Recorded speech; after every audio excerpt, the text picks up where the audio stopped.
పురాతనమైనటువంటి సంప్రదాయం ఇప్పటికీ కూడా దాని మీద డిపెండ్ అయ్యే వాళ్ళు ఉన్నారా అంటే ఒక 20-30 ఏళ్ళకి ముందు అయితే ఆయుర్వేదం డాక్టర్లు అసలు చెప్పుకోవడానికి ఎక్కడ వినడానికి కూడా లేదు. ఎక్కడో ఒక చోట 5,000 మంది ఎంతో కనపడవచ్చు, కానీ వాళ్ళు కూడా ప్రాక్టీస్ చేసే వాళ్ళకి 50 నుంచి 100 మంది మించి లేరనమాట. బట్ పబ్లిక్ లో ఆయుర్వేదం పట్ల ఉన్నటువంటి ఆ ఇంట్రెస్ట్ అంటారా, లేకపోతే కొంచెం దీనికంటే కూడా తొందరగా తగ్గిపోతుంది కదా అనే దాంతో అటువైపు వెళ్తున్నారా? ఆయుర్వేదం అనగానే అదేదో వేడి చేస్తుంది, కిడ్నీలు పాడవుతాయి, పథ్యం పాటించాలి. చాలా వరకు ఈ కూరగాయలను తినొద్దు అంటారు, వంకాయలు తినొద్దు, దుంపలు తినొద్దు, మసాలాలు తినొద్దు. లేత వంకాయలు వాతహరం, ముదురు వంకాయలు వాతకరం. చికెన్ ఇప్పుడు బాగా పాపులర్ అయిపోయింది, కానీ అది ఎలా ఉందంటే మేము చాలా మందికి ట్రీట్ చేసిన తర్వాత మన వంటిల్లే మన వైద్యశాల అనే కాన్సెప్ట్, చిట్కా వైద్యాలు కూడా ఉంటాయి కదా, అది హోమ్ రెమెడీస్, అదంతా ఆయుర్వేదం కాదు. పాయిజన్స్ ను కూడా ఆయుర్వేదంలో దాన్ని అమృతంగా తయారు చేసి వాటికి పుటాలు పెట్టడం అని. నమస్తే, నేను కవిత. Welcome to iDream. ఆయుర్వేదం మన సంప్రదాయ పురాతన సంపూర్ణ వైద్య విధానం. మారుతున్నటువంటి వైద్య విధానాలు, చికిత్సా పద్ధతుల నేపథ్యంలో ఆయుర్వేదం వెనకబడిపోయిందా, మరుగున పడుతోందా, లేకుంటే ఇప్పుడున్నటువంటి కాంపిటీషన్ని తట్టుకొని ఇంకా వాస్ట్గా స్ప్రెడ్ అవుతోందా? మనతో పాటుగా ఉన్నారు అమృతం ఆయుర్వేద హాస్పిటల్స్ నుంచి డాక్టర్ సుబ్రహ్మణ్యం గారు. హలో డాక్టర్, నమస్తే. నమస్తే అమ్మా. సో ఆయుర్వేదం అనగానే సంప్రదాయబద్ధంగా ఉండేటువంటి వనమూలికలు ఉంటాయి, లేకపోతే మన వంటిల్లే ఆయుర్వేద వైద్యశాల, ఇలాంటివన్నీ వింటూ ఉంటాం. బోల్డ్ అంత టెక్నాలజీ మారింది, మనకు ఉన్నటువంటి సైన్స్ కావచ్చు, లేకపోతే ఇప్పుడు ఉన్నటువంటి మెడికల్ టెక్నాలజీ, ఇవన్నీ మారిన తర్వాత పురాతనమైనటువంటి సంప్రదాయం ఇప్పటికీ కూడా దాని మీద డిపెండ్ అయ్యే వాళ్ళు ఉన్నారా అంటే సెంట్రల్ గవర్నమెంట్ ఏమో దానికి ఆయుష్ అనేటువంటి ఒక విభాగాన్ని ఏర్పాటు చేసింది, ప్రతి హాస్పిటల్లో, గవర్నమెంట్ హాస్పిటల్లో పెట్టేలా ఉంది. బట్ పబ్లిక్లో ఆయుర్వేదం పట్ల ఉన్నటువంటి ఆ ఇంట్రెస్ట్ అంటారా, లేకపోతే కొంచెం దీనికంటే కూడా తొందరగా తగ్గిపోతుంది కదా అనే దాంతో అటువైపు వెళ్తున్నారా? మీ ఈ ఇన్నేళ్ల ఎక్స్పీరియన్స్లో మీరు అబ్జర్వ్ చేసింది ఏంటి? బాగా అబ్జర్వ్ చేసింది ఏంటంటే చాలా అపోహలు ఉన్నాయండి. ఆయుర్వేదం అనగానే అదేదో వేడి చేస్తుంది, లేకపోతే కిడ్నీలు పాడవుతాయి, పథ్యం పాటించాలి, ఏదన్నా తింటే కాళ్ళు చేతులు పడిపోతాయి, వేడికి వస్తుంది, వేడి చేస్తుంది, ఇలాంటి అపోహలు ఎక్కువ ఉన్నాయి. ఎక్కువగాను ఏవో తినకూడదనే అభిప్రాయం చాలా మందిలో ఉండడం వల్ల నొప్పులకు పైన ఆయిల్ రాసుకోవడానికి ఆయిల్ ఇచ్చినా కూడా ఏమైనా పథ్యం పాటించాలని అడుగుతున్నారు. పైపూతలకు కూడా, పైపూతకు కూడా. ముఖానికి ఏదన్నా మొటిమలు వచ్చినాయంటే దానికి ఒక క్రీమో లేకపోతే ఒక ఏదన్నా పౌడర్ లాంటిది ఇచ్చి దీన్ని రోజు ఒక ప్యాక్ లాగా వేసుకోండి అంటే కూడా ఏమైనా పథ్యం పాటించాలని అడుగుతున్నారు. ఏదైనా జాగ్రత్తలు తీసుకోవాలా, ఇదేమైనా వేడి చేస్తుందా, దీనివల్ల మాకు ఇంకేమైనా సైడ్ ఎఫెక్ట్స్ వస్తాయా, ఇలాంటి ప్రశ్నలు బాగా ఉండిపోయిందండి.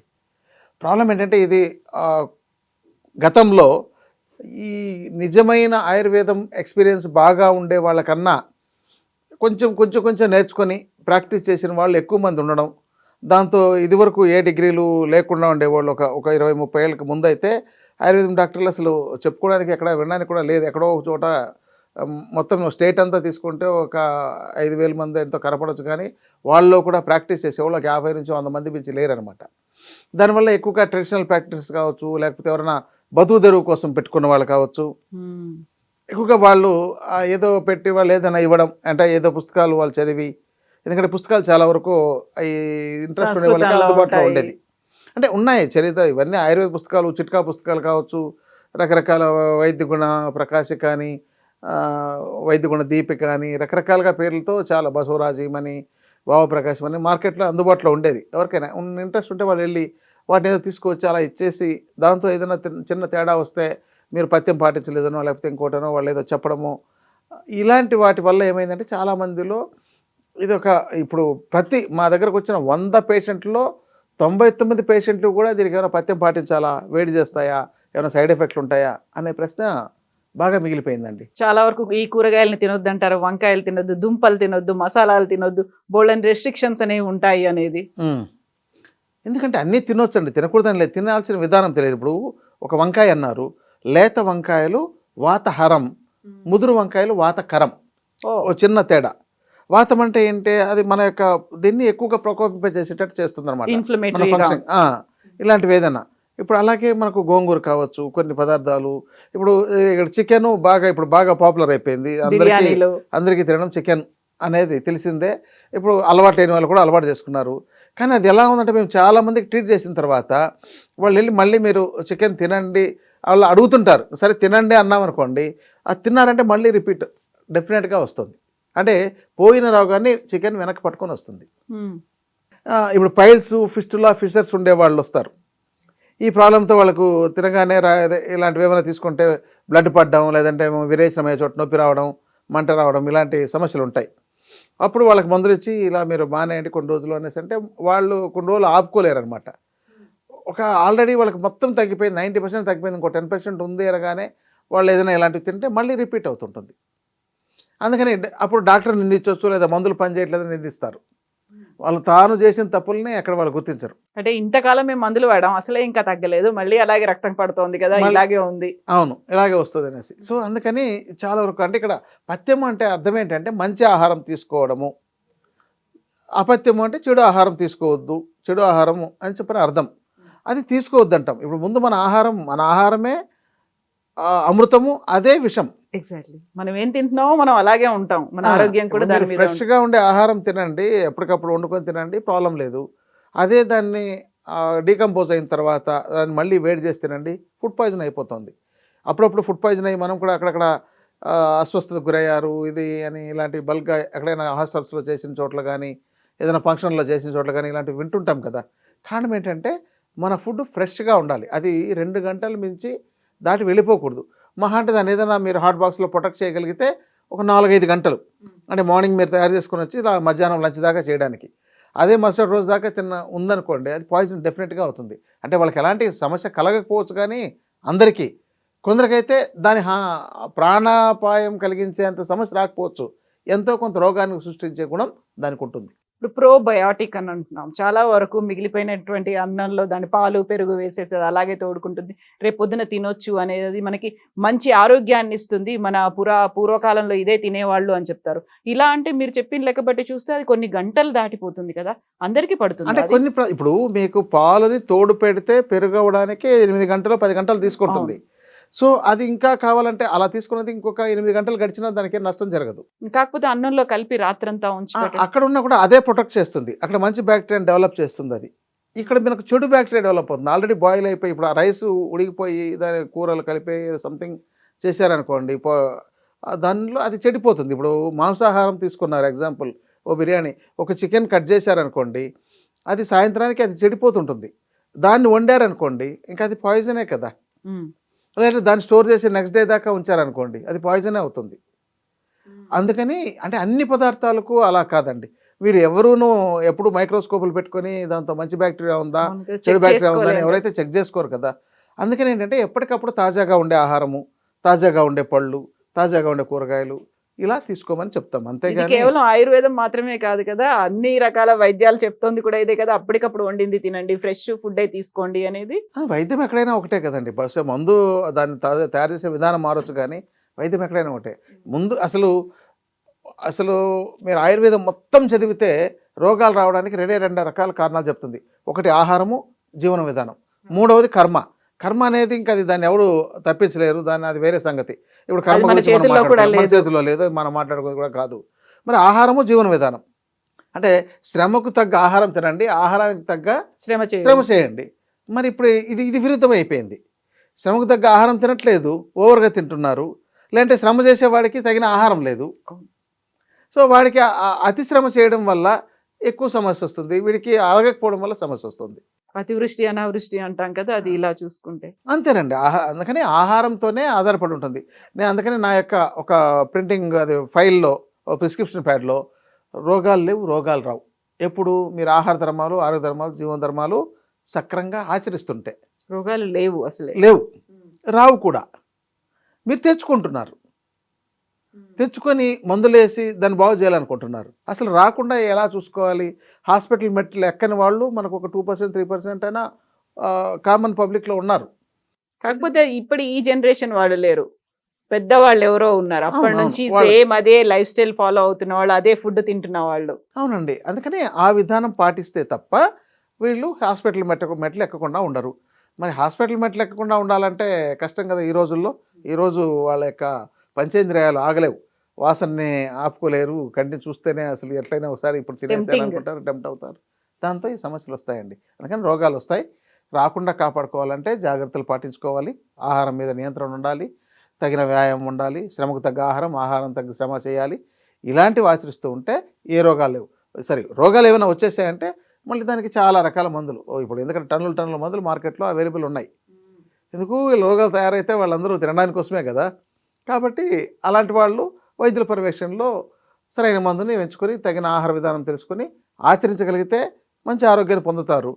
వాళ్ళు ఆచరించలేకపోయినప్పుడు మళ్ళీ రోగగ్రస్తులు అవుతూనే ఉంటారు. మనం తినే ఆహారంతో పాటుగా జీవన శైలి అన్నారు. జీవన శైలిలో మార్పులు, మన లైఫ్ స్టైల్తో వచ్చేటువంటి మార్పులతో ఎక్కువగా మనం వింటోంది లైఫ్ స్టైల్ డిజార్డర్స్ అనగానే షుగరు, బీపీ, థైరాయిడ్ ఇలాంటివే చూస్తాం కదా.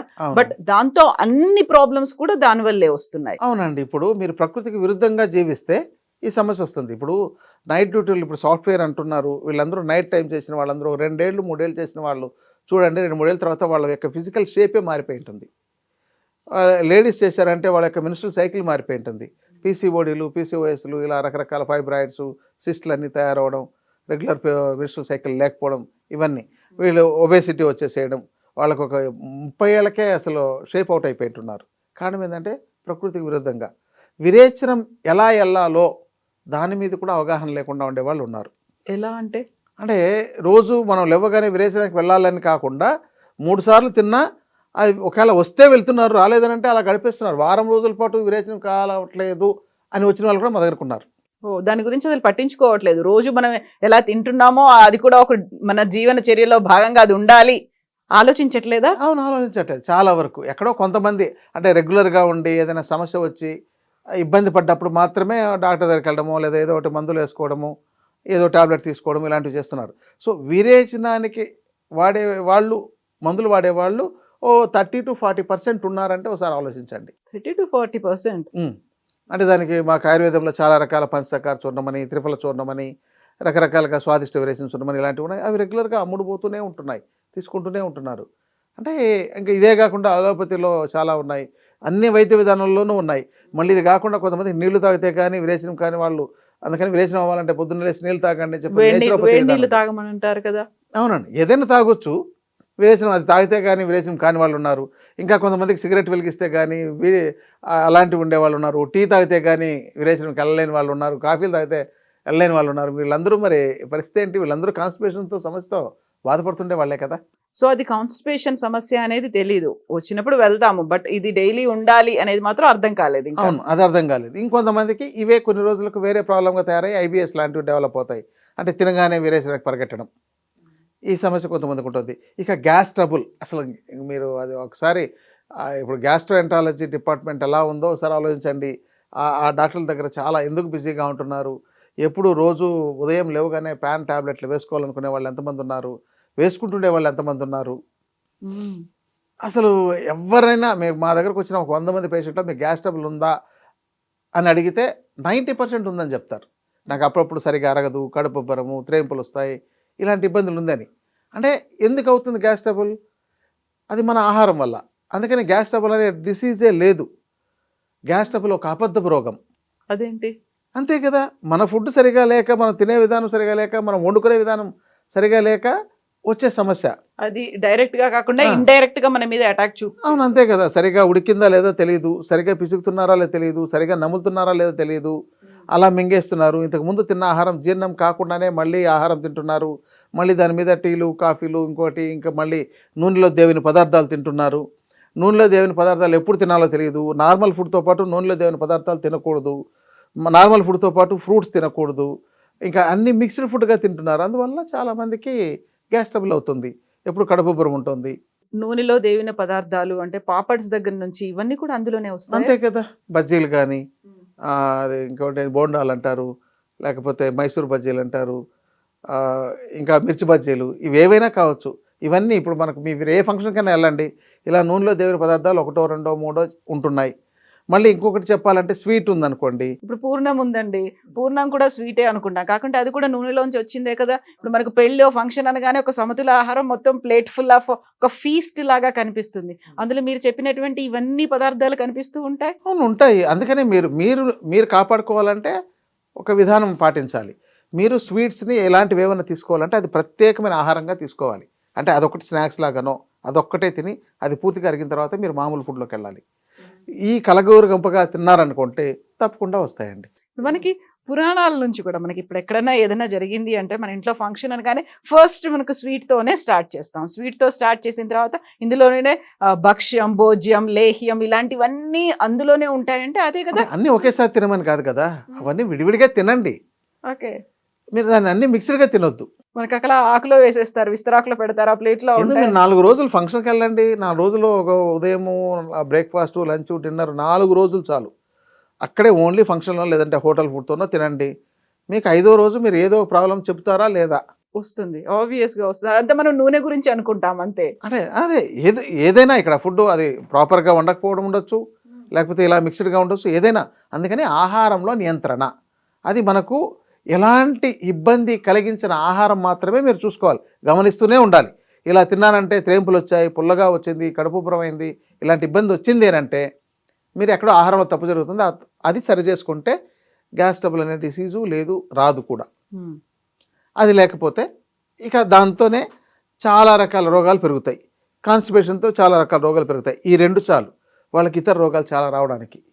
ఇక మధుమేహం, అది మన యొక్క షడ్రుచుల ఇన్బ్యాలెన్స్. మనకు 6 రుచులు ఉన్నాయి. అందరూ తీపి, పులుపు, ఉప్పు, కారం తింటున్నారు. చేదు ఒగరు పదార్థాలను ఎక్కడా తీసుకోవట్లేదు. అవి ఎలా తీసుకోవాలో తెలియదు. ఒకవేళ ఉంటే కాకరకాయ ఎలా తీసుకోవాలో తెలియదు. దాంతో చేదుగా ఉంటుంది, అమ్మో నాకు వద్దు అని అంటారు. ఆ చేతి తగ్గడానికి బెల్లం, షుగర్ వేసేసి తినేయడం, ఏదో తింటున్నారు. ఇక ఆకుకూరల్లో షడ్రుచులు ఉంటాయి, వాటిని తక్కువ. మనం ఆకుకూరలు కానీ కూరగాయలు కానీ వీటన్నిటిలోనూ షడ్రుచులు ఉంటాయి, వాటిని ఎక్కువ తినాలి. మనకు కార్బోహైడ్రేట్ ఉండేవి, స్వీట్ ఉండే అంటే మనకు రైస్ కానీ పప్పులు కానీ ఇవి కొంచెం మోతాదు తక్కువ తీసుకోవాలి. కానీ 3 పూటలు అవే తీసుకోవడం అంటే అదే ఇప్పుడు మార్నింగ్ బ్రేక్ఫాస్ట్ అంటే మీకు ఇడ్లీ, దోశ, పూరి, చపాతి ఇవేవైనా కూడా ఆ గోధుమలు, బియ్యము ఈ రెండింటి కాంబినేషన్తోనే తయారైనవి ఎక్కువగా ఉంటున్నాయి. లంచ్లోకి మళ్ళీ ఇవే ఉంటున్నాయి, మళ్ళీ డిన్నర్లోకి ఇవే ఉంటున్నాయి. అంటే 3 పూటలు ఇవే తింటుంటే మీకు ఇంకా షుగర్ పెరగకుండా ఇంకేం పెరుగుతుంది? అందుకని బాగా శ్రమ చేసే వ్యక్తి ఓకే తీసుకోవచ్చు. ఈ ఆహార నియంత్రణ లేనప్పుడే డయాబెటీస్ వస్తుంది. బీపీ సరిపడినంత నీళ్ళు తాగకుండా, అంటే ఇప్పుడు నేను బీపీ గురించి ఒక ఎపిసోడ్ చెప్తే దాంతో నీళ్లు సరిపడి తాగండి అంటే ఒక నీళ్ళు తాగితే బీపీ తగ్గిపోతుందా, అసలు ఇది సోది, ఇలాంటివన్నీ అని ఇవన్నీ అంటారు. అంటే బీపీ రావడానికి చాలా రకాల కారణాలు ఉంటాయి. దాంతో ప్రధానమైన కారణం సరిపడంత నీళ్లు తాగకపోవడం. మళ్ళీ వేరే డిసీజులకు మందులు వాడుతున్నా కూడా బీపీ రావచ్చు, వాళ్ళకి జెనెటిక్గా రావచ్చు, ఇంకా వేరే కారణాలు ఉంటాయి. కానీ సరిపడినంత నీళ్లు తాగకపోతే బీపీ వచ్చే అవకాశాలు ఎక్కువ. ఇవి అలాగే మన ఆహారం సరిగా లేకపోయినప్పుడే ఈ యొక్క థైరాయిడ్ లాంటివి, ఈ అలర్జిక్ రైనైటిస్, ఇప్పుడు ముక్కు దగ్గరకు వచ్చేసరికి ఈ కఫాన్ని, పెరుగు, స్వీట్స్ ఇవన్నీ అంతా కలిపి ఎక్కువ తీసుకోవడం, రాత్రిపూట తీసుకోవడం, తర్వాత వాళ్ళకు ఆ బ్రీతింగ్ సరిగా రావట్లేదని చెప్పని నిద్రలో మధ్యరాత్రుల్లో లేచి కూర్చోవడం, లేదంటే ఎప్పుడు ముక్కు కావడం, దిబ్బడ, ఆ లోపల కఫం ఎందుకు వస్తుంది అనే దాని మీద పరిజ్ఞానం చాలామందికి లేదు. దాన్ని ఎలా క్లీన్ చేయాలో తెలియదు. చాలామందికి మా దగ్గర ఈ సైనస్ ప్రాబ్లం అనేసి వస్తారు. వాళ్ళందరికీ ఒక స్పెక్యులం వేసి ఓపెన్ చేసి చూస్తాం లోపల ఎలా ఉందా అని. దాంతో ముందు సగం మొత్తం కఫమే నిండి ఉంటుంది, బ్లాక్ అయిపోయి ఉంటుంది. దాన్ని క్లీన్ చేసుకోవడం లేదు. అంటే స్నానం చేసేటప్పుడు వాటి ఎప్పటికప్పుడు దాన్ని క్లీన్ చేయాలి. కానీ చాలామంది దాన్ని వెనక్కి లాక్కొని మింగుతుంటారు కూడా, మళ్ళీ అది రీసైకిల్ అవుతుంటుంది. చూస్తుంటారు ఇట్లా అంటూనే ఉంటారు చాలా చోట్ల. దాన్ని వెళ్ళి క్లీన్ చేద్దామనేది చాలామందికి ఉండదు. అలాగే స్నానాలు చేసేటప్పుడు ముక్కులోకి ఫింగర్ పెట్టి బాగా క్లీన్ చేయాలి. ఈ విధానం లేదు. అంటే అది మన బాడీలో ఒక చెడిపోయిన వృధా పదార్థం, అది కూడా ఒక మలం లాంటిదే. దాన్ని బయట క్లీన్ చేయకుండా మళ్ళీ గొంతులోకి రాగానే దాన్ని ఎలా రివర్స్గా మళ్ళీ మింగి మళ్ళీ పొట్టలోకి పంపించి మళ్ళీ ఇట్లా రీసైకిల్ చేయిస్తుంటే ఈ సమస్యలు ఇంకా పెరుగుతుంటాయి. చాలా వరకు మొహమాటం అనేది ఉంటుంది. లేకపోతే ఇప్పుడు నలుగురిలో ఉన్నాము, ఇప్పుడు బయటికి పరిగెత్తుకుంటూ వెళ్తే మళ్ళీ వాళ్ళు ఏమనుకుంటారో అనేది ఉంటుంది. కొంచెం జలుబే కదా, పర్లేదులే, ఏం కాదులే, మిగతా వాటితో పోలిస్తే చాలా చిన్నది కదా అనే ఒక ఫీల్ ఉంటుంది. వీటన్నిటితో దాన్ని వదిలించుకోవాలని కూడా పెద్దగా ఆలోచన లేదు. ఇప్పుడు చూడండి, ముందు జలుబే కదా అని మీరు నిర్లక్ష్యం చేస్తే జలుబు లాంగ్ టైం తగ్గకుండా 15 రోజులు 20 రోజులు ఉన్నదనుకోండి, అది అలర్జీగా మారిపోతుంది. అది కూడా మీరు అప్పటికి ఆ స్థాయిలో కూడా మీరు తగ్గించలేదు అనుకోండి, ఆ లోపల ఉన్న ఈ యొక్క సైనస్ గోడల్లో వాపులు వచ్చేసి అలర్జిక్ రైనైటిస్గా అవుతుంది. తర్వాత అది సైనసైటిస్గా మారుతుంది. తర్వాత బ్రాంకైటిస్గా, ఇంకా అది గొంతులోకి దిగితే లంగ్స్లోకి వెళ్తుంటే బ్రాంకైటిస్గా మారుతుంది. తర్వాత అస్తమాగా మారుతుంది. తర్వాత ఇంకా ఐఎల్డి, ఇంకా చాలా రకాలుగా ఉన్నాయి, సిఓపిడీలని రకరకాలుగా, చివరికి లంగ్ క్యాన్సర్ దాకా తీసుకెళ్తుంది ఈ జలుబు. అవును. ఇది ఈ మధ్య నేను ఒక 10 కేసులు చూసా అట్లా. వాళ్ళు ఎప్పుడో అక్టోబర్, నవంబర్, డిసెంబర్‌లో మాత్రమే మాకు కొంచెం జలుబు చేస్తుంది. అప్పుడేదో మందులు వాడుకుంటున్నాం. టెంపరరీగా వాడుకుంటే అప్పుడు తగ్గిపోతుంది. సమ్మర్‌లో ఇబ్బంది లేదు అనుకున్న వాళ్ళకి అలా ఒక 20 ఏళ్ళు వాళ్ళు కొనసాగిస్తే ఈ మధ్య వస్తే వాళ్ళకి ఇంకా అసలు లంగ్స్‌లో వాటర్ వచ్చిందని ట్యాపింగ్ చేసి అది తీయడం లాంటివి చేసిన తర్వాత వాళ్ళకు కీమోలు, రేడియేషన్లు ఇస్తూ ఆ టెస్టులు చేస్తే వాళ్ళకు ఆల్రెడీ మెటాసిస్ అయిందనో, లంగ్ క్యాన్సర్ అయిందనో, కార్సినోమా డెవలప్ అయిందనో వచ్చేస్తున్నాయి. అందుకని చాలామంది బ్రీతింగ్ సరిగా తీసుకోలేకపోతున్నారంటే ఒకసారి మనం ఎంత ఆరోగ్యకరంగా ఉన్నామో ఆలోచించండి. చాలా వరకు ముక్కుతో కాకుండా నోటితో తీసుకోవడం, ఆయన సౌండ్ లాగా రావడం, ఆయాస పడుతున్నారని ఒక ఫీల్ ఉండడం. ఇప్పుడు చాలామంది ఒక 30 ఏళ్ళు దాటిండే వాళ్ళలో ఒక 100లో 60% మందికి గురకలు వస్తున్నాయి. అవును. 70% కూడా వేసుకోవచ్చు, 80% కూడా వేయచ్చు. ఇప్పుడు అందరూ చాలామంది గురక ఎలా తగ్గాలి? మీరు ఒక బస్సో ట్రైన్ ఎక్కితే మీరు అక్కడ రాత్రిపూట ఇక అన్ని గురక సౌండ్లే వినపడుతుంటాయి. సో అందుకని ఇవన్నీ బ్రీతింగ్ తీసుకోవడానికి వాళ్ళకి సరిగా మార్గాలు లేక ఈ యొక్క క్యావిటీ అంతా ఫుల్ అయిపోయి అంటే టర్బినేట్ హైపర్ట్రోపీ అంటారు, వాటితో కానీ పాలిప్స్తో కానీ ఆ మ్యూకోజల్ థిక్నింగ్ అని ఇవన్నీ అంతా పెరిగిపోవడం, ఓవర్ వెయిట్ అయిపోవడం, దానివల్ల ఈ ద్వారాలన్నీ ఆ యొక్క స్పేస్ అంతా తగ్గిపోవడం, దీంతో ఈ సైనసెస్ కానీ, సైనసైటిస్ కానీ, అలర్జరైటిస్ కానీ, ఇంకా బ్రాంకైటిస్ కానీ, అస్తమా ఇలాంటివి వస్తున్నాయి. ఇప్పుడు సైనస్తో ఇప్పుడు వెయిట్ కూడా పెరుగుతూ ఉంటారు. అంటే బరువు పెరిగిండే వాళ్ళకు సైనస్ ఉండే అవకాశాలు ఉంటున్నాయి. ఒకవేళ వాళ్ళకు ఈ ప్రాబ్లం ఎక్కువగా ఉండి దానికి మందులు వాడుతూ ఉన్నట్లయితే బరువు పెరిగే అవకాశాలు ఉంటాయి. చిన్నపిల్లల్లో తక్కువ ఉండొచ్చు కానీ పెద్దవాళ్ళలో ఓవర్ వెయిట్ ఉంటున్న వాళ్ళు చాలామంది ఉన్నారు. సో సైనస్కి ఉన్నటువంటి చికిత్సలు ఏంటండి? యూజువల్గా ఏదో పైప్ లాంటిది ఏదో పంపిస్తారు, క్లియర్ చేస్తూ ఉంటారు, ఇట్లాంటివి ఉంటాయి కదా, మీరు చేసేటువంటి చికిత్స ఏంటి? అంటే ఆయుర్వేదంలో చాలా రకాల చికిత్సలు చెప్పారండి. దాంతో ప్రధానంగా మందులు, రెండవది నశ్యకర్మ అని ఒక విధానం ఉంది. నశ్యకర్మ అంటే ముక్కులోకి ఏదో డ్రాప్స్ కానీ లేకపోతే ఒక తైలాలు రకరకాలుగా ఉన్నాయి, వాటితో చేయడం, వాటితో ముక్కును క్లీన్ చేయడం. ఇది తగ్గకపోతే ధూప చికిత్స అని ధూపం వేసుకోవడం. కొంతమందికి ఆ స్మెల్ ఏదైనా వస్తేనే వాళ్ళకి తుమ్ములు వచ్చేస్తుంటాయి. మా తాతయ్య చిన్నప్పుడు నస్యం వాడేవాళ్ళు. అలా పెట్టుకుని ఆయన తుమ్మాలి, రోజుకు 2-3 సార్లు అయినా తుమ్మాలి అనే ఒక ఫీల్ ఉండేది. అవును, అది ఇది వరకు రసం పౌడర్ వచ్చేస్తే ఆ పౌడర్తో తుమ్మి వాళ్ళకి అవన్నీ మొత్తం ఆ ఫ్లమ్ అంతా వచ్చేసి క్లియర్ అయిపోతుంది. అవును, ఇది తాత్కాలికమే. చివరికి ఏది కాలేకపోతే ఇప్పుడు సెప్టమ్ డివియేషన్ ఇంకో ప్రాబ్లం ఉంటుంది. అంటే ఇక బోన్ ఈ మధ్యలో ఉండే సెప్టము వంగిపోయి ఉంటుంది, దానివల్ల కూడా అక్కడ అబ్స్ట్రక్ట్ చేస్తుంటుంది, వాళ్ళకు బ్రీతింగ్ సరిగా రాక. దాన్ని అయితే మోడ్రన్లో సర్జరీ చేసుకోమని చెప్పాల్సి వస్తుంది. ఎందుకంటే అది ఈఎన్టీ సర్జన్స్ ఆ యొక్క ప్రాబ్లమ్ని వాళ్ళకి ఎనస్థీషియా ఇచ్చి చేయాల్సిన అవసరం ఉంటుంది. ఎందుకంటే అది కట్ చేసి రిమూవ్ చేస్తారు, సెప్టోప్లాస్టీ చేస్తారు, దాంతో రకరకాల అడ్వాన్స్డ్ ట్రీట్మెంట్స్ కూడా వచ్చున్నాయి. ఎంత చేసినా కూడా ఈ పాలిప్స్ ఉంటే కానీ ఈ లోపల ఈ సైనస్లో పేరుకుంటే వీళ్ళకు తలనొప్పి, ఈ భాగాలు నల్లబడిపో ఉండడం, ఎప్పుడు ముక్కు కారుతుండడం, ముక్కు దిబ్బడ, బ్రీతింగ్ సరిగా తీసుకోలేకపోవడం, ఈ సమస్యలు ఉండి ఇలాంటి వాళ్ళకు మందులు ఇచ్చి చూస్తాం. ఈ మందులు ఇచ్చినా కూడా తగ్గకపోతే చివరికి ఉన్నది క్షారకర్మ అని ఒక చికిత్స అండి. ఇది హెర్బల్స్తో తయారు చేసేదే, అది ఆయుర్వేద మూలికలతోనే ఆ యొక్క అది ఎక్స్ట్రాక్ట్స్ అనమాట. దాన్ని ఫైనల్ ఎక్స్ట్రాక్ట్ చేసిన తర్వాత ఆ యొక్క ఎక్స్ట్రాక్ట్స్తో ఎక్కడైతే గ్రోత్ ఉందో దాని మీద జస్ట్ ఒక అప్లై చేస్తే కొంతసేపు బర్నింగ్ ఉంటుంది. దానికి వాళ్ళ యొక్క కండిషన్ బట్టి 5 to 10 minutes దాకా చేయాల్సిన అవసరం ఉంటుంది. కొంతమందికి 10 నిమిషాలే పట్టవచ్చు. అయిన తర్వాత దాన్ని మొత్తం మళ్ళీ క్లీన్ చేసేస్తాం. ఏదైతే ఈ అన్వాంటెడ్గా గ్రోత్ అయిపోయిందో అవన్నీ కూడా మొత్తం డిజాల్వ్ అయ్యి బయటకు వచ్చేస్తుందండి. ఓకే, అది జస్ట్ లైక్ ఫ్లష్ లాగా, అంటే ఆ మాంసం అనవసరంగా పెరిగిండే మాంసం అంతా కూడా బయటకు వచ్చేస్తే అది మొత్తం క్లియర్ అయిపోతే చాలా బాగా క్లియర్ అయిపోతుందండి. ఇది గత కొన్నేళ్ళుగా చేస్తున్నాం ఎవరైనా ఇబ్బంది పడుతుండే వాళ్ళకి. ఈ మధ్య 2-3 ఏళ్ళలో కొంచెం ఎక్కువ మందికి చేసాం. దాంతో కొంతమంది కొన్ని చిన్న కాంప్లికేషన్స్ వచ్చేవి. అదే ఒకటే సమ్మర్లో చేస్తుంటే వాళ్ళకి ఇంకా హీట్ వల్ల కొంచెం తొందరగా అది సరిగా రాకపోవడం, లేకపోతే డ్రై అయిపోయి అది పీసెస్ బయటికి రాక అక్కడే ఉండిపోయి వాళ్ళకి నొప్పి రావడం, కొంతమందికి సెప్టమ్ మీద ఎఫెక్ట్ పడడం, ఇలాంటివి ఉండేది. ఇక తర్వాత దీంతో ఎక్కడెక్కడ అంటే దాన్ని డెవలప్ చేసుకుంటూ వస్తున్నాం. ఏ సమస్య వల్ల వీళ్ళకు దేనివల్ల ఇలా అవుతుంది అని తెలిసి తర్వాత ఇప్పుడు చేస్తే ఇప్పుడు అలాంటి సమస్య ఏమి లేకుండా ఒక 95% సక్సెస్ అవుతుందండి. కొంతమందికి సీరియస్గా ఉండేవాళ్ళు, చాలా సీరియస్గా ఉంటుంది వాళ్ళకి. అలాంటి పరిస్థితుల్లో సరిగా రాలేనప్పుడు కొంత ఆధునిక వైద్యులు అంటే ఈఎన్టీ స్పెషలిస్ట్ దగ్గర కొంచెం అది క్లీన్ చేసుకోవడం, లేకపోతే వాళ్ళ యొక్క మేనేజ్మెంట్లో కొన్ని రకాల క్లీనింగ్ చేసుకునే విధానం చేయించుకుంటే 100% సక్సెస్ అవుతుందండి. ఇప్పుడు మనకి ఆయుర్వేదం అనగానే మనకి వనమూలికలో లేకుంటే మనకి సంప్రదాయబద్ధంగా ఉన్నటువంటి ఆ ప్రొడక్ట్స్ ని వాడుకోవడం అనేది ఉంటుంది కదా.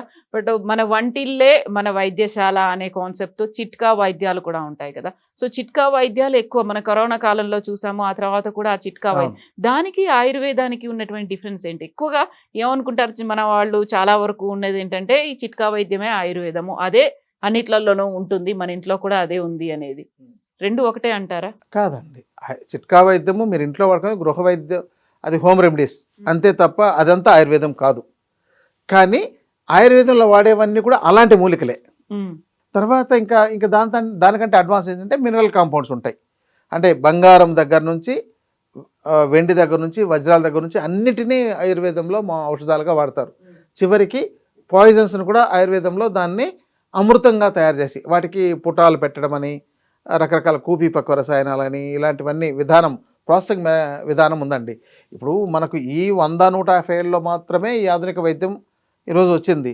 అంతకుముందు మరి పబ్లిక్ బతకాలంటే ఏ మార్గాలు ఉన్నాయి? ఈ యొక్క ఆయుర్వేద విధానమే. దాంట్లో అంటే వాడని ద్రవ్యం అంటూ లేదు, వాడని మొక్క అంటూ లేదు. మీరు శోధించగలిగితే ప్రతి మొక్క ఔషధంగా పనిచేయగలిగేదే. మనం వంటింట్లో అండి మహా అంటే మీరు వాడేది 70-80 రకాల నుంచి మీరు వాడడం లేదు. అదే మీకు ఆయుర్వేదంలో ఈరోజు 2-3 వేల రకాల ద్రవ్యాలని వాడుతున్నారు, మూలికల్ని.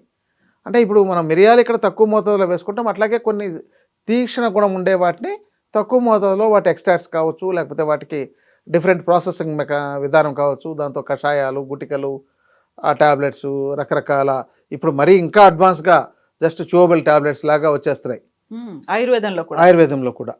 అందుకని ఈరోజు ఆయుర్వేదం కొంత ఒక 10% పెరిగింది అన కరోనా తర్వాత పెరిగింది అనొచ్చు. అంతే తప్ప ఇంకా చాలామందికి చాలా అనుమానాలు చాలా ఉంటున్నాయి. ఇంకా అసలు చెప్పాలంటే కొంతమంది ఆయుర్వేదం అంటే నమ్మని వాళ్ళు పూర్తిగా ఏమో బాగుంటుంది కానీ ఎక్కడ ఎలా వాళ్ళో తెలియదు మాకు, అందుకని నమ్మకుండా మనకు ఏదైతే అందుబాటులో ఉందో దానికే వెళ్దాం అనుకుంటుండే వాళ్ళు ఉన్నారు. కానీ ఎంతైనా ఆయుర్వేదము ఒక పబ్లిక్ ఒక కన్ఫ్యూజన్ చేస్తుంది. ఏంటంటే ఇంట్లో వాడుకునేది మీరు ఇందాక చెప్పినట్లు ఇదే ఆయుర్వేదం అనుకోవడం.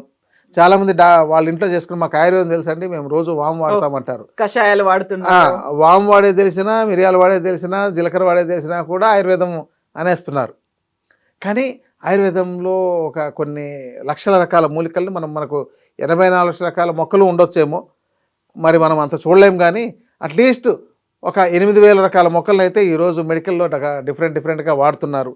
వాటి ఎక్స్ట్రాక్ట్ చేయడం, వాటి మీద రీసెర్చ్ చేయడం, దాంతో చాలా రకాల మందులు రావడం ప్రపంచవ్యాప్తంగా నేను చెప్తున్నది. మన ఇండియాలోనే ఒక 2-3 వేల రకాలకు పైగా వాడుతున్నారు. వీటిలో ఒక సింగిల్ డ్రగ్గా పనిచేసేవి కూడా ఉన్నాయి. ఇప్పుడు జ్వరం వస్తే ఒక తిప్పతీగ పనిచేస్తుంది. ఇప్పుడు తిప్పతీగ ఈరోజు ఇంట్లో తీసుకొచ్చి వాడేది హోమ్ రెమెడీ అనేస్తే కాదు, అది ఎక్కడ వంటల్లో మనం ఎక్కడ వాడుకునేది కాదు. కానీ మనం దాన్ని ఎక్స్ట్రాక్ట్ చేసి వాడుకోగలిగితే మనకు ఫీవర్స్లో వాటిలో చాలా బాగా పనిచేస్తుంది. అతిమధురం అని ఉంది, అది తీయగా ఉంటుంది, అది కూడా యాంటీబయాటిక్గా పనిచేస్తుంది. ఇప్పుడు మన పసుపు కూడా యాంటీబయాటిక్గా పనిచేస్తుంది. ఇక్కడ తీసుకుంటే మనం వంటల్లో వాడితే ఫుడ్ అవుతుంది, దాన్ని మెడిసిన్గా ప్రిపేర్ చేసి వాడితే అది మెడిసిన్ అవుతుంది, ఔషధం అంటాం మనం. అవునండి. కానీ ఆయుర్వేదం అసలు అన్నిటికంటే ఉత్తమమైనది చెప్పాలంటే. అన్ని వైద్యాలు దీని ద్వారానే బేస్ నేర్చుకునే మిగతా వైద్యాలు పుట్టుకొచ్చాయని చెప్పొచ్చు. ఆయుర్వేదంలో ఒకప్పుడు సుశ్రుతుడు ఆపరేషన్ చేసే విధానాలని, దాని ఇన్స్ట్రుమెంట్స్ అన్నీ కూడాను వాళ్ళు అప్పుడే తయారు చేశారు. మనకు ఒక 200 సంవత్సరాల క్రితం తయారైన పుస్తకాల్లో కూడా, లేకపోతే తాళపత్రాల్లో కానీ వాటిలో కానీ వాటి బొమ్మలు ఇవన్నీ వేసిండేవి కూడా ఉన్నాయి. మరి ఇప్పుడు ఆధునిక వైద్యంలో కూడా అదే ఇన్స్ట్రుమెంట్స్ అదే షేప్లో అదే ఉండేవే ఉన్నాయి. అందుకని ఆధునిక వైద్యులైనా సరే, అంటే మోడర్న్ డాక్టర్స్ అయినా సరే, సుశ్రుతుడు ఆపరేషన్ చేస్తున్న ఫోటోనే పెట్టుంటారు. ఎక్కడైనా ఎవరైనా వైద్యుల్ని, గురువుల్ని అక్కడ ఫోటోగా ఎవరైనా పెట్టుకోవాలనుకుంటే చాలా చోట్ల. మా చిన్నప్పుడు ఇప్పుడు ఏ హాస్పిటల్లోనూ అలాంటివి కనపట్లేదు, ఎక్కడో రేర్గా ఉంటున్నాయి. ఇక కొంతమంది ధన్వంతరిని పూజించే వాళ్ళు ఉన్నారు. రెండవది ఏంటంటే ఇప్పుడు ఆధునిక వైద్యశాలలో కూడా చాలా వరకు హెర్బల్ ప్రొడక్ట్స్ని ఎంతో కొంత వాడుతున్నారు. ఎగ్జాంపుల్, ఇప్పుడు లివర్ డిజార్డర్స్ వస్తే మోడర్న్లో 1-2 డ్రగ్స్ తప్ప పెద్దగా లేవు. మళ్ళీ దీనికి ఆయుర్వేదంలో ఉండే వాటినే వాడుతున్నారు. బట్ వాళ్ళు అది వాడే వాళ్ళకి తెలియదు అది ఆయుర్వేదం అని, అంటే ఇలా తయారు చేసిండేది ఆయుర్వేదం ఫార్ములేషన్తో తయారు చేసిండేది అనేది. బట్ మెడిసిన్ ఇచ్చారు కాబట్టి వాడుతుంటారు. అందుకని ఈ యొక్క ఆయుర్వేదాన్ని మ్యాక్సిమం ఉపయోగించుకోగలిగితే అసలు ఏ రోగాలు రాకుండా కాపాడుకోవచ్చు. ఇప్పుడు పుట్టే పిల్లలకు ADHD problems, autism problems, mile stones problems, growth సరిగా లేకపోవడం, వాళ్ళ యొక్క ఇది అని ఏమంటారు, వయసుకు తగ్గ మాటలు కానీ ఎదుగుదల కానీ ఇలాంటివన్నీ లేకపోవడం, ఇలాంటివన్నీ వస్తున్నాయి. ఎందుకు? ముందు తల్లిదండ్రులే హెల్తీగా లేదు, వాళ్ళు ఇంకా ప్రెగ్నెన్సీ వస్తే వాళ్ళకి పుట్టే పిల్లలు కూడా ఇలాంటి డిజార్డర్స్ ఉంటున్నాయి. ఇలాంటి వాళ్ళందరూ ఆయుర్వేదాన్ని వాడుకోగలిగితే, ఎందుకంటే ఆయుర్వేదంలో గర్భిణీ పరిచర్య అని ఉంది. అంటే దీంట్లో వాళ్ళు పిల్లలు ఎంత హెల్తీగా పెరగాలంటే ఏమేమి ఆర్గాన్స్, ఇప్పుడు మాసానుమాస చికిత్స ఒకటి, దాంతో 9 నెలల పాటు 9 నెలల పాటు ప్రతి నెల మందులు మారుతూ ఉంటాయి. వాటిని కనుక ఇచ్చినట్లయితే వాళ్ళు అసలు చాలా హెల్తీగా పుడతారు పిల్లలు. నార్మల్ డెలివరీస్ కూడా అయ్యే ఛాన్సెస్ ఉన్నాయి. తప్పని పరిస్థితుల్లో మోడర్న్నే వాడుకోవచ్చు.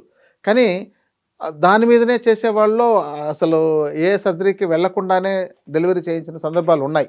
కొంతమంది అలా చేసిన వాళ్ళు ఉన్నారు.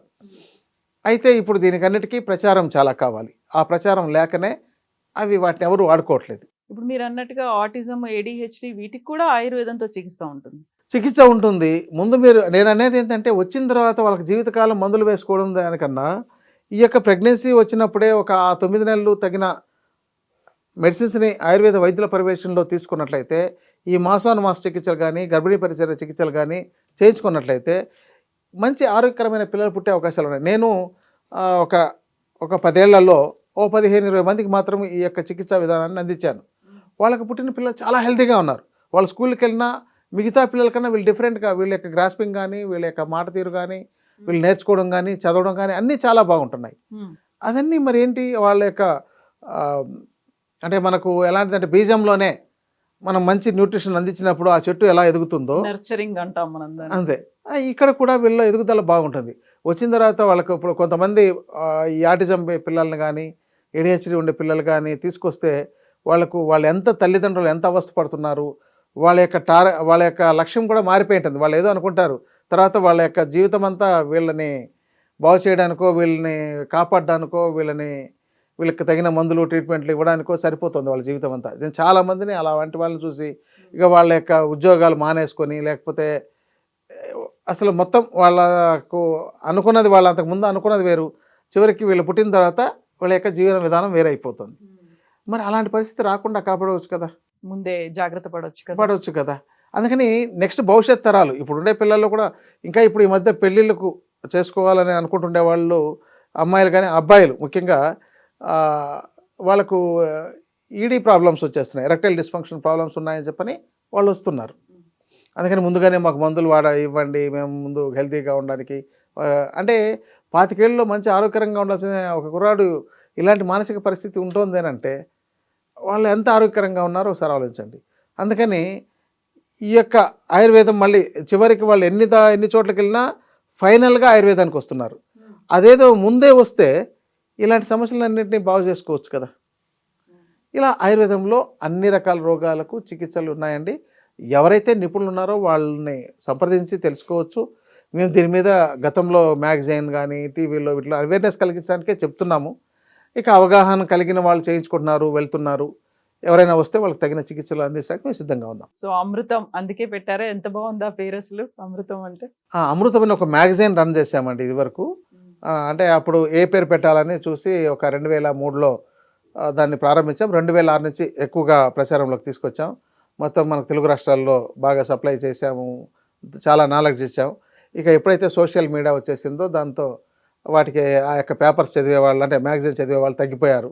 దాంతో ఇప్పుడు 2018లో దాన్ని ఆపేసామండి. ఇప్పుడు రావట్లేదా? ఇప్పుడు రావట్లేదు. ఇంకా అదే అప్పుడు అలా పేరు ఉంది కాబట్టి ఆ పేరు బాగుందని చెప్పని అదే మేము హాస్పిటల్ పేరు అన్నింటినీ కంటిన్యూ చేస్తున్నాం. ఇప్పుడు ఈ మధ్య కాలంలో గట్ హెల్త్ అనేటువంటి మాట విపరీతంగా వినిపిస్తోంది. సో గట్ని జాగ్రత్తగా చూసుకుంటే, గట్కి కావలసినవన్నీ మనం సప్లై చేయగలిగితే మిగతా అంతా బాగుంటుంది, మన లైఫ్ స్టైల్ బాగుంటుంది, మన హెల్త్ బాగుంటుంది, మన ఫుడ్ హ్యాబిట్స్ ఇవన్నిటిని కూడా చెక్ చేసుకోవాలి, గట్ హెల్త్ మీద ఫోకస్ పెట్టాలి అనేది. సో గట్ హెల్త్ కోసం మీరేం చెప్తారు? ఇదేనండి మనం ఇందాక చెప్పుకున్నదే, గట్ హెల్త్ ఇంకా ఇవన్నీ గట్ హెల్త్ కిందకే వస్తుంది కదా. ఇప్పుడు చాలా మంది పిల్లలకు వామ్స్ ఉంటాయండి. అసలు నులి పురుగులు అంటారు. దానివల్ల వాళ్ళ ఎదుగుదల ఉండదు, వాళ్ళు కడుపులో నొప్పి అంటుంటారు, ఆహారం సరిగా తినరు, కొంచెం తింటేనే కడుపు నిండిపోయింది అంటుంటారు. ఇంకా వాళ్ళకు చర్మం రంగు అట్రాక్షన్ పోయి ఉంటుంది, మచ్చలు వచ్చేస్తుంటాయి, పాలిపోయినట్టుగా ఉంటుంది. అవును. ఇంకోటి అంటే వాళ్ళు ఏ మాటని కూడా కాన్సన్ట్రేట్ చేసి వినలేరు. వాళ్ళు ఒక కుదురుగా ఒక చోట కూర్చోలేరు అనమాట. ఒకవేళ స్కూల్లో అయినా కూడా అసలు వాళ్ళకి కాన్సన్ట్రేట్ చేయలేరు, వాళ్ళకి వేరే వేరే థాట్స్ వచ్చేస్తుంటాయి. అలాగే అంటే ఇక చాలా రకాలు దాన్ని మొత్తం వాళ్ళ సమస్యల్ని జుట్టు నుంచి పాదాల దాకా తీసుకుంటే ఒక 100 అవుతాయి ఇక. అన్ని లక్షణాలు కనపడతాయి. మరి కొంతమంది గ్రే హెయిర్ తొందరగా వచ్చేయడానికి రీజన్ అదే. న్యూట్రిషన్ సరిపడినంత శరీరానికి అందకపోవడానికి కారణం అదే. బలహీనంగా ఉండడానికి కారణం అదే. ఎదుగుదల సరిగా లేకపోవడానికి కారణం అదే. మరి అసలు దానికి ఎలా నలుపులు క్లియర్ చేసుకోవాలో కూడా చాలామందికి తెలియదు. ఇక పిల్లలకే గట్ హెల్త్ ఎలా కాపాడాలో తెలియట్లేదు, ఇంకా పెద్దవాళ్ళగా ఏం కాపాడుకుంటారు? అందుకని ఈ గట్ హెల్త్ మీద అవగాహన పెంచుకోవాలి. అదేంటంటే మీ యొక్క స్టమక్ ఎప్పుడు నీట్గా, అంటే మీరు తిన్నది సరైన తినాలి, అది శుభ్రంగా క్లియర్ అవ్వాలి. అప్పుడైతే మీకు ఆటోమేటిక్గా మీకు ఏ గట్ హెల్త్ సమస్యలే రావు. ఇక మీరు అది తినండి, మీరు పాడు చేసుకున్న తర్వాత ఏది తిన్నా మీకు ఉపయోగపడదు. పాడైపోయిండే దాన్ని ముందు బాగు చేయించుకోవాలి. బాగు చేయించుకోవాలంటే దానికి తప్పనిసరిగా మందులు వాడాలి. ఆ తర్వాతనే వాళ్ళు ఏదో ఏ న్యూట్రిషన్ తీసుకున్నా అవి ఉపయోగపడతాయి. అది పాడైపోయినప్పుడు వాళ్ళు న్యూట్రిషన్ తీసుకున్నా అది ఉపయోగపడదు. ఇప్పుడు మనం న్యూట్రిషన్ ఎంతైతే తీసుకుంటున్నామో అంత కష్టపడాలి, మీరు చెప్పినట్టుగా అంత శ్రమ చేయాలి. ఎంతైతే తీసుకుంటున్నామో అంత వ్యర్థాలు మళ్ళీ బయటికి పోవాలి. మీరు స్టార్టింగ్ లో ఒక మాట అన్నారు, ఎలా వెళ్ళాలో కూడా తెలియని పరిస్థితిలో ఉన్నాము అంటే దానికి కూడా పద్ధతులు అనేవి ఉంటాయి. ఎర్లీ మార్నింగ్ అంటారా, లేకపోతే లేట్ నైట్స్ అంటారా, దానికి కావాల్సినటువంటి రాత్రిపూట ఇది తాగి పడుకోండి, పొద్దున్నే మీకు ఇమ్మీడియట్ గా ఫ్రీ అయిపోతుంది, మల విసర్జన జరిగిపోతుంది అనేది ఇలాంటి బోల్డ్ అని చెప్తుంటారు కదా. అవన్నీ చిట్కా వైద్యాల కింద వస్తాయా, లేకుంటే ఆయుర్వేదం మందులు వాడితేనే ప్రాబ్లం సాల్వ్ అవుతుంది అంటారా? అసలు ఏ చిట్కాలు అక్కర్లేదు, ఏ మందులు అక్కర్లేదండి. ముందు మీ యొక్క ఆహారం, మార్నింగ్ మీరు బ్రేక్ఫాస్ట్లో ముందు పళ్ళు తినండి. నేను చెప్పేది అయితే ఎన్ని గంటలకంటారు? మీరు బ్రేక్ఫాస్ట్కి ఏది తినాలనుకుంటున్నారో మార్నింగ్, అది ఏ ఇడ్లీలో దోశలో బజ్జీలకో వెళ్లకుండా ముందు ఫ్రూట్స్ తినండి.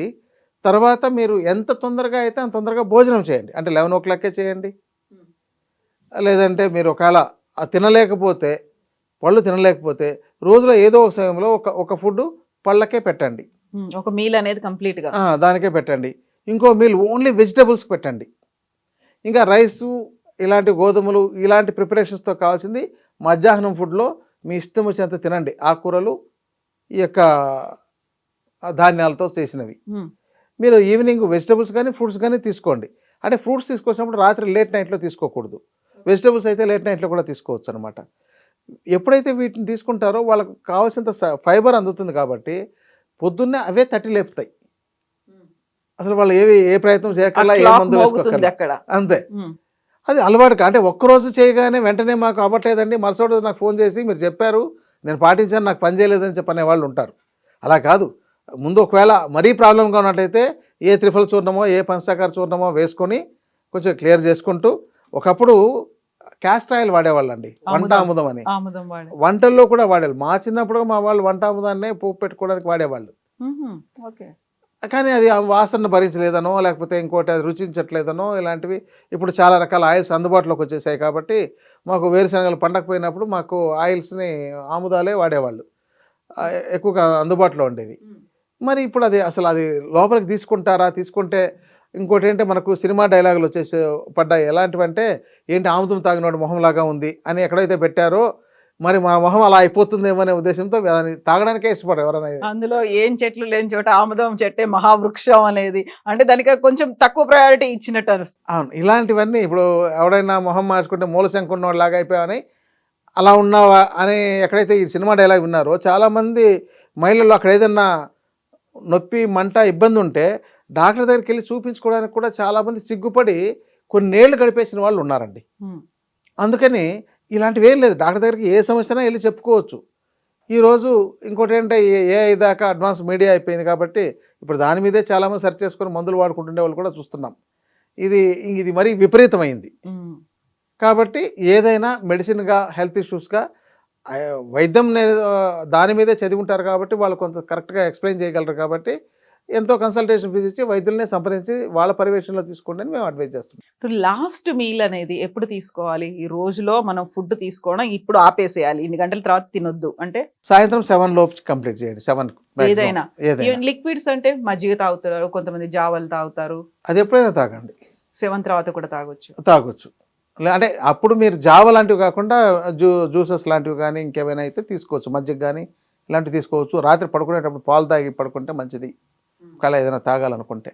ఇప్పుడు రాగి జావులు అలాంటివి కూడా తీసుకోవద్దు అంటారా? తీసుకోవచ్చండి. రాగి జావ ఉదయం మధ్యాహ్నం మనం రాగి జావ మన ఇష్టం.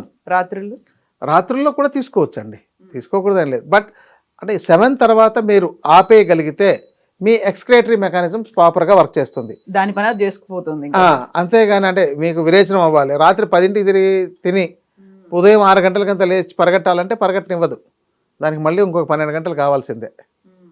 కాబట్టి అక్కడ అది డిస్టర్బ్ అయ్యి ఒకరోజు సరే అలాగని ఈరోజు విరేచనం కాలేదంటే మళ్ళీ వెళ్ళి వెంటనే ఆహారం వేసేస్తే ఈ ఎక్స్క్రేటరీ మెకానిజం అనేది ఆగిపోతుంది. మనం పడుకున్నప్పుడు రాత్రి పడుకున్నామంటే మనకు ఎక్స్క్రేటరీ మెకానిజం స్టార్ట్ అయిపోతుంది. విరేచనం ఎలా మన శరీరాన్ని శుద్ధి చేసుకోవడం అనేది సెల్ఫ్గా మన బాడీకే జరుగుతుంది. కాబట్టి అలా సెల్ఫ్గా శుద్ధి చేయనివ్వండి. అది కాకుండా మందులే శుద్ధి చేయాలని అంటే ఇక జీవితకాలం మందులే తినాల్సి వస్తుంది, తర్వాత జీవితం మందులతోనే ఎండ్ అవుతుంది. అందులో ఇంకొక మాట కూడా ఉంటుంది కదా, మీకు ప్రియమైనవి ఎక్కువ తినకండి, అప్రియమైనవి మాత్రమే తినండి, నిజమే అంటారా? అంటే ప్రియమైనవి తినండి, ఎంత తినాలో అంతే తినండి, అతిగా తినొద్దు. ఎక్కువ అది మీకు బాగా పాయసం ఇష్టమైతే పాయసం తినేసి ఊరుకోండి, తర్వాత మీకు ఇంకెప్పుడో మళ్ళీ బాగా ఆకలిస్తే అప్పుడు వేరే ఫుడ్ తినండి. ఆ పాయసంతో కలిపి మళ్ళీ మీరు అన్ని రకాల పదార్థాలని కలిపేసి కలగూర కంప చేశారనుకోండి, అది మీ యొక్క జీర్ణ వ్యవస్థ మీద ప్రభావం చూపెడుతుంది, తర్వాత జీర్ణ వ్యవస్థ పాడవుతుంది. అక్కడి నుంచినే గ్యాస్, యాసిడిటీ, ఇండైజెషను, బ్లోటింగు, కాన్స్టిపేషను, ఇంకా బెల్చింగ్స్ అన్నీ తయారవుతాయి. ఇవన్నీ అయిన తర్వాత ఇంకా ఎలాగో అది ఒక 4 గంటలు గడిస్తే ఆటోమేటిక్గా సబ్సైడ్ అవుతుంది అనుకుంటారు, మళ్ళీ మరుసటి రోజు అదే పనే చేస్తారు. సో ఇప్పుడు 3 పూటలు 2 పూటలు అని కాకుండా మినీ మీల్ లాగా షార్ట్ మీల్స్ ఆకలైనప్పుడు తినట్టే సరిపోతుంది. అంతేనండి. Yes doctor, thank you so much doctor. Okay అమ్మా, welcome. And for more videos, Please subscribe to iDream. Please subscribe to iDream. Please subscribe iDream. And please subscribe to iDream. For more videos, subscribe to iDream. please like, share and subscribe to the channel. Congratulations, iDream. subscribe to iDream. Subscribe to iDream. So subscribe to iDream Media. iDream ki iDream team andarki huge congratulations. Please subscribe iDream Media. Please subscribe to iDream. Subscribe iDream. Please subscribe to iDream. iDream అంటే నా కళల ఛానల్ను subscribe చేసుకున్న నోరు తిరుగుతలేదు, మీరైతే గంట గుర్తు కొట్టండి. For more such videos, please subscribe to iDream. Subscribe to iDream. Please subscribe to iDream. Please subscribe iDream Media. Please do subscribe to iDream. Please subscribe to iDream Media. For best entertainment and information, please subscribe iDream. And don't forget to subscribe to iDream.